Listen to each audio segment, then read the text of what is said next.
Magandang hapon sa inyo lahat. Ito po si Herbert Curia, author-promoter ng The Critics Promotion. Ang ating konstruktibong kritisismo, opinyon, komentaryo at konsultasyon sa linggong ito ay hinggil sa issue ng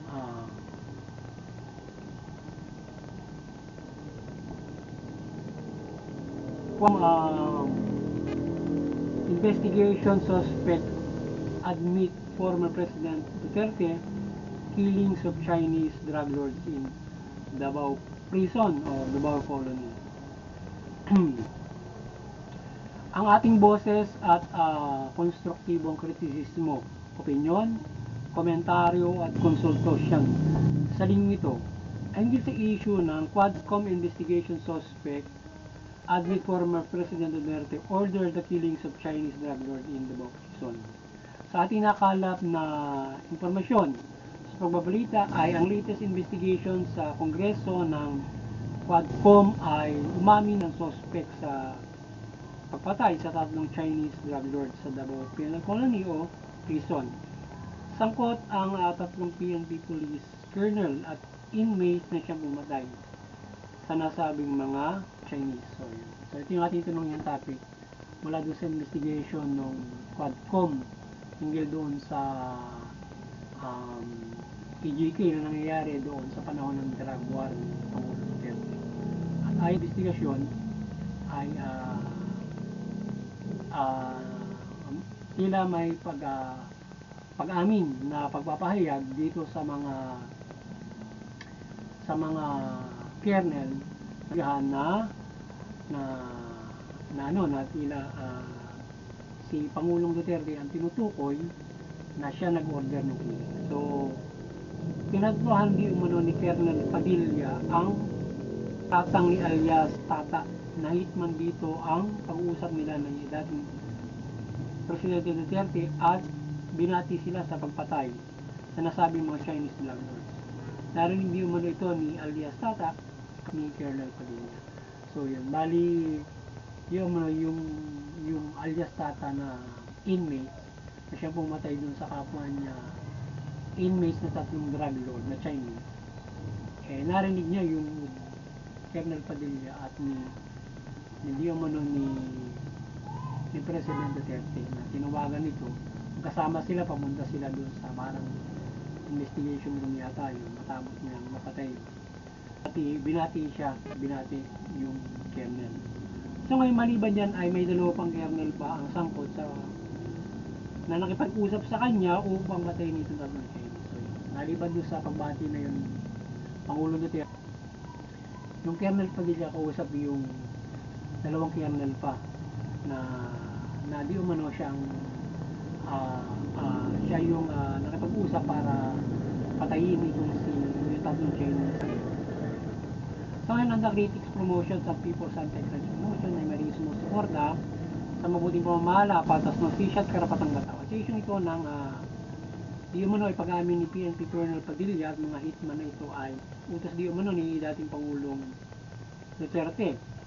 Sa kanilang pagtutugma, ang mga salaysay ay pag-ibayuhin pa ng mga pag-ibayuhin pa ang mga ang pagkalap ng ebidensya at ang admission nito mga colonel sa pagpatay. So yun.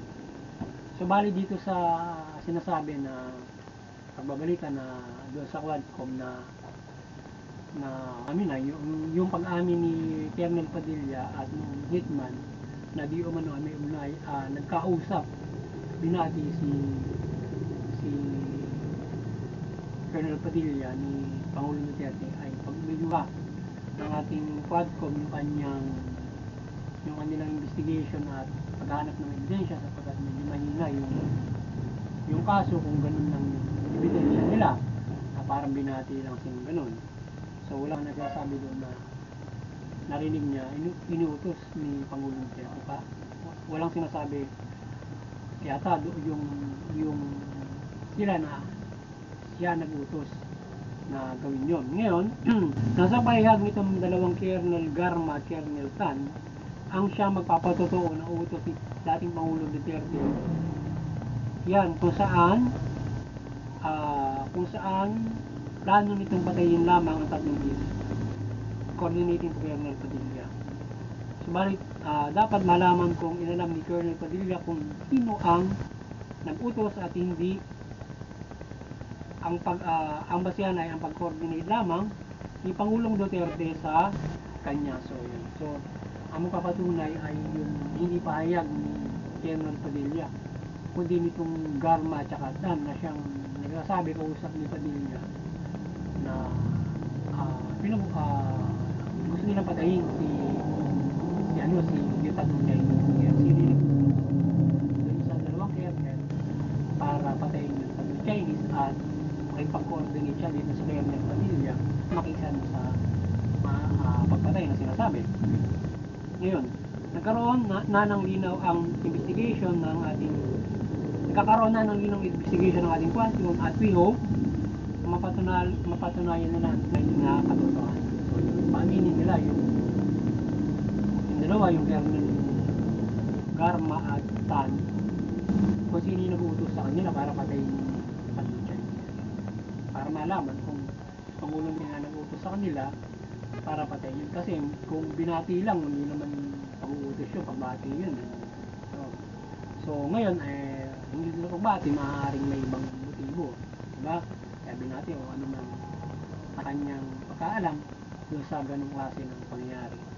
So sa issue naman ni former Mayor Alice Go ay nasa investigation ngayon ang pag-alam ng pagtakas niya sa bansa at papanagutin sila. So tumakas nga ba't anong ugnayan talaga niya sa Pogo sa Bandang Tarlac?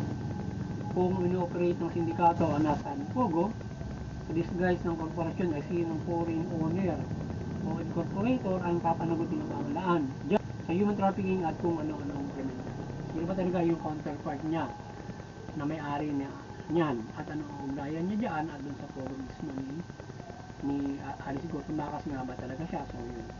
So yun, ginigilo na siya di umano ay tumakas yun sa kanyang pag-alis ng bansa. So tinuturing nyo na pagtakas at hinahanap ko sino kasangkot para makalabas siya sa bansa. Muli, ang makatarungan Diyos ay gabayan ang pamahalaan at ibigay fairly at malinis ang tatas ng kasong ito at mapatunayan may sala o wala. So yun. So sana doon sa gabayan ng ating manala Panginoon Diyos itong kasong itong pinaharap harap ng Pogo at itong Mayor Go, may kasalanan siya o wala at mapanagot ito maaaring magawa ng illegal dito sa Pogo na ito. At doon sa drug war na yon, kung sino nga ba talaga kung ano nga ba talaga ang kaugnayan kung ano nga ba talaga ang status ni Pangulong Duterte dito sa mga drug war killings na sinasabi na state and non-state killings na mga ito. Ito ba ay utos niya o sino ba ang nag-utos niya? Na kung saan base kasi noong noon ang sinasabi nila noon ay ito ay nagkaroon ng away yung mga ng droga, patayan sila. So yun yung naging dahilan kaya marami yung pinapatay ng mga drug pushers. So maaaring pinapatay nila yung magkakanta sa kanilang mga drug lord. Kaya ayun, tinoda. So sana ma-investigan ng siya ng Quadcom kung sino man talaga yung ulo ng kung ano ba nga talaga nangyayari sa mga pagpapaslang na yan, kung itong mga ba inutos ni Pangulong Duterte. At sila ay makatulong na bigyan ng lahat ng mga pinatay, mapanagot yung mga pumatay at nag-utos. So muli, maliwanagan naman na Santa Maria ang sambayan ng Pilipino, mula pamahalan at mamayang Pilipino, yung pamahalaan, ang mahalang mabuti, matuwid, at sagunin yung karapan ng mga tao. Iwasan yung karahasan, pang-abuso, korupsyon at katiwalian. Pagkos ay mamahalan ng mabuti.